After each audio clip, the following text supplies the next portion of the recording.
जिन्दगीमा धेरै कुरा गुमाएर होला हैन, अब पाउने आश चाहिँ केही पनि छैन क्या। यथार्थ सत्य कुरा कसैलाई सम्झाउँदा बुझाउँदा रिसाउँछ मान्छे। किन?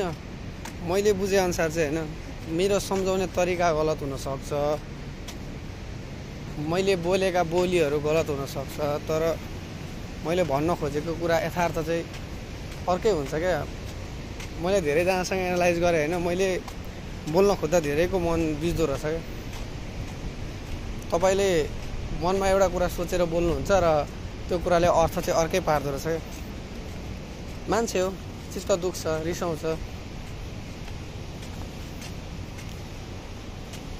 हुन्छ नि त। अब आएको हुन्छ, हामी पनि सबैको आफ्नो सोच हो हैन।